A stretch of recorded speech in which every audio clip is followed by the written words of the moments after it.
ഓം നമോ നാരായണായ നമ. സ്വാമിയേ ശരണമയ്യപ്പ. നമസ്കാരം. എല്ലാ പ്രിയപ്പെട്ട പ്രേക്ഷകർക്കും തൃപ്പാദമഠം യൂട്യൂബ് ചാനലിൻ്റെ പുതിയൊരു എപ്പിസോഡിലേക്ക് സ്വാഗതം. ആദ്യമായിട്ട് ചാനൽ കാണുന്നവർ ചാനൽ സബ്സ്ക്രൈബ് ചെയ്ത് സഹായിക്കുക. തൊട്ടടുത്തുള്ള ബെൽ ബട്ടൺ ആളെന്നുള്ളത് തിരഞ്ഞെടുക്കുക. കൂടാതെ വീഡിയോ കാണുന്നവർ വീഡിയോ മുഴുവനായിട്ടും കാണുവാൻ ശ്രമിക്കുക. ഇന്ന് പറയുന്നൊരു വിഷയമെന്ന് പറയുമ്പോൾ 2026 ഓഗസ്റ്റ് മാസത്തിൽ സംഭവിക്കുന്ന ഒരു കാര്യത്തെക്കുറിച്ചാണ് ഇന്നത്തെ വീഡിയോയിൽ പറയുന്നത്. ഈ 2026 ഓഗസ്റ്റ് 1 ശുക്രൻ കന്നി രാശിയിലേക്ക് രാശിമാറ്റം നടത്തുമ്പോൾ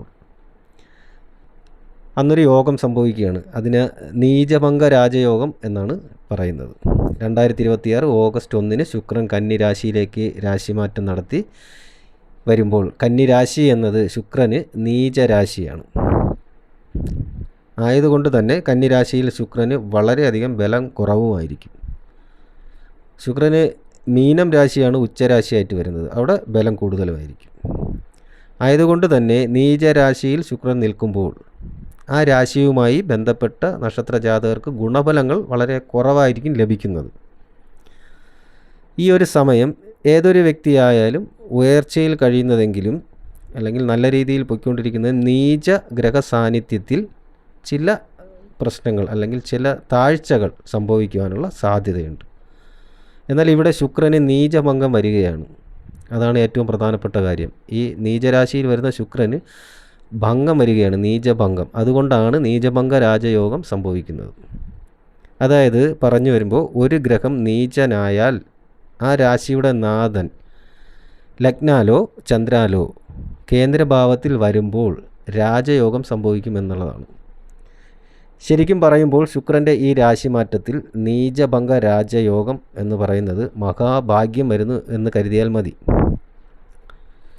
ചുമതലയുള്ള സ്ഥാനങ്ങൾ അലങ്കരിക്കുവാൻ കഴിയുന്ന തരത്തിലുള്ള ഒരു വളർച്ച, ഒരു നേതൃസ്ഥാനത്തേക്ക് അല്ലെങ്കിൽ ഒരു നേതൃസ്ഥാനത്തിലേക്ക് നിയമിക്കുക, അല്ലെങ്കിൽ ആ ഒരു നേതൃസ്ഥാനത്ത് നിന്ന് കാര്യങ്ങൾ ചെയ്യുവാൻ കഴിയുക, ആജ്ഞാശക്തിയുള്ള ജോലികൾ അല്ലെങ്കിൽ ഒരാളെ കൊണ്ട് അനുസരിപ്പിക്കുക, പറയുന്നത് കേൾക്കാൻ കെൽപ്പുള്ള അല്ലെങ്കിൽ നമ്മൾ പറയുന്നത് കേട്ട് അത് അതേപോലെ ചെയ്യാനുള്ള ആജ്ഞാശക്തി, അതിനെയാണ് അങ്ങനെയുള്ള ജോലിക്കാർ ഉണ്ടാവുക.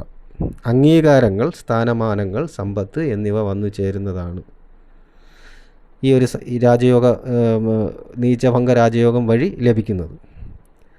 ഇവിടെ ഈ പറയുന്ന ഫലങ്ങളെ കൂടി മുൻനിർത്തി നിങ്ങളൊരു കാര്യം ചെയ്യാനുള്ളത്, നിങ്ങളുടെ ജാതകം കൂടി പരിശോധിക്കുക. ജനന ജാതകം കൂടി പരിശോധിച്ച് നിലവിലെ ദശ, അന്തർദശ, അപഹാരം എന്നിവ കൂടി മനസ്സിലാക്കുക. ഈ നീചഭംഗം നടക്കുന്ന ഗ്രഹങ്ങൾ ഏതെങ്കിലും ഉണ്ടോ എന്ന് പരിശോധിക്കുക. എന്നിട്ട് കാര്യങ്ങൾ, ഗ്രഹദോഷങ്ങളോ എന്തെങ്കിലും ഉണ്ടെങ്കിൽ അതിനുള്ള പരിഹാരങ്ങളൊക്കെ, വഴിപാടുകളൊക്കെ നടത്തി മുന്നോട്ട് പോവുക. അതിൻ്റെ ഫലങ്ങൾ കൂടുതലായിട്ട് നിങ്ങൾക്ക് ഉണ്ടാകും. പിന്നെ ഒരു കാര്യം എന്ന് പറഞ്ഞാൽ സകല വിധത്തിലുള്ള ഭാഗ്യവും സമ്പത്തും വാഹനങ്ങളും കൊട്ടാര തുല്യമായിട്ടുള്ള ഗൃഹങ്ങൾ എന്നിവയൊക്കെയാണ് വന്നു ചേരുന്ന ഒരു യോഗഫലമാണിത്, ഈ നീചഭംഗ രാജയോഗം എന്ന് പറയുന്നത്. ശുക്രൻ കന്നിരാശിയിൽ നീചനാകുമ്പോൾ, എന്നാൽ ശുക്രൻ വന്ന നീചരാശിയുടെ അധിപൻ ബുധനും കൂടിയാണ്. ബുധൻ നിൽക്കുന്നത് കർക്കിടകൻ രാശിയിലാണ്. അതിൻ്റെ ഫലമായി തന്നെ കർക്കിടകൻ രാശി കേന്ദ്രമായിട്ട് വരുന്ന രാശിക്കാർക്കായിരിക്കും ഗുണഫലങ്ങൾ ലഭിക്കുന്നത്, അല്ലെങ്കിൽ ഗുണഫലങ്ങൾ ഉണ്ടാകുന്നത്. അപ്പം പ്രധാനമായിട്ടും കർക്കിടകം കേന്ദ്രമായിട്ട് വരുന്ന രാശിക്കാർക്ക് ഈ ഫലങ്ങൾ പൂർണ്ണതയിൽ അനുഭവിക്കുവാൻ സാധിക്കുമെന്നുള്ളതാണ്. ഇവിടെ നീചഭംഗ രാജയോഗം അനുഭവിക്കാൻ യോഗമുള്ള രാശികൾ ഏതൊക്കെയെന്ന് ഞാൻ പറയാം. ആദ്യമായിട്ട് തന്നെ കർക്കിടകം രാശിയാണ് വരുന്നത്. പുണർദം, കാല്, പൂയം, ആയില്യം എന്നീ നക്ഷത്രങ്ങളാണ് കർക്കിടകം രാശിയിൽ വരുന്നത്. ഏകദേശം 1 വർഷത്തോളം നീചഭംഗ രാജയോഗം നിലനിൽക്കും എന്ന് കണക്കാക്കാം. അതിൻ്റെ ഫലമായിട്ട് സകലവിധ സൗഭാഗ്യങ്ങളും ആഡംബര ജീവിതവും വന്നു ചേരുന്നതാണ് കർക്കിടകൻ രാശിക്കാർക്കാണ്. വളരെയധികം ധനം, അതിനൊത്ത സേവകർ, ഒന്നിലധികം തൊഴിൽ സ്ഥാപനങ്ങൾ എന്നിവയൊക്കെ ഉണ്ടായിരിക്കും. ഈ രീതിയിലായിരിക്കും കർക്കിടകം രാശി. ഇത് നിങ്ങൾ തന്നെ മനസ്സിലാക്കി എടുത്തോളണം, ചെറുതായിട്ടാണ് പറയുന്നത്. തുടർന്ന് തുലാം രാശിയിൽ ചിത്തിര, അര, ചോതി, വിശാഖ, മുക്കാല് എന്നീ നക്ഷത്രങ്ങളാണ് തുലാം രാശിയിൽ വരുന്നത്. ഈ തുലാം രാശിക്കാർക്കും 10ാം ഭാവമായിട്ടാണ് നീചഭംഗം നടക്കുന്നത്. ആയതുകൊണ്ട് തന്നെ കർമ്മമണ്ഡലവുമായി ബന്ധപ്പെട്ട മേഖലകളിലായിരിക്കും വളരെ വലിയ ഉയർച്ചകൾ ഉണ്ടാകുന്നത്. ബിസിനസ്സിൽ ഒന്നിലധികം സാമ്പത്തിക സ്രോതസ്സുകൾ വന്നു ചേരും. ഒരു പ്രമാണിയെപ്പോലെ ജീവിക്കുവാനുള്ള യോഗം വന്നു ചേരും എന്നാണ് സാരം. തുടർന്ന് വരുന്നത് മകരം രാശിയാണ്. ഉത്രാടം, മുക്കാല്, തിരുവോണം, അവിട്ടം, അര എന്നീ നക്ഷത്രങ്ങളാണ് മകരം രാശിയിൽ വരുന്നത്. മകരം രാശിക്കാർക്കും ബിസിനസ് പരമായിട്ടുള്ള ഉയർച്ചകളാണ് സംഭവിക്കുവാൻ പോകുന്നത്. വളരെ വലിയ ലാഭത്തോടെ സാധനങ്ങൾ, അല്ലെങ്കിൽ നിങ്ങൾ എന്താണോ പ്രോഡക്റ്റ്, എന്താണോ നിങ്ങൾ ബിസിനസ് ചെയ്യുന്ന ആ ഒരു ഐറ്റം കൈമാറ്റം ചെയ്യുവാൻ സാധിക്കും വളരെ വലിയ ലാഭത്തിൽ. അതുവഴി വലിയ ധനലാഭവും വന്നു ചേരും. ജീവിത ഐശ്വര്യവും സന്തോഷപൂർണ്ണമായിട്ട് മുന്നോട്ട് കൊണ്ടുപോകാനും നല്ല രീതിയിൽ ജീവിക്കുവാനും സാധിക്കും എന്നുള്ളതാണ് പറയുന്നത്. തുടർന്ന് വരുന്നത് മേടം രാശിയാണ്. ഈ മേടം രാശിയിൽ അശ്വതി, ഭരണി, കാർത്തിക, മുക്കാൽ എന്നീ നക്ഷത്രങ്ങളാണ് മേടം രാശിയിൽ വരുന്നത്.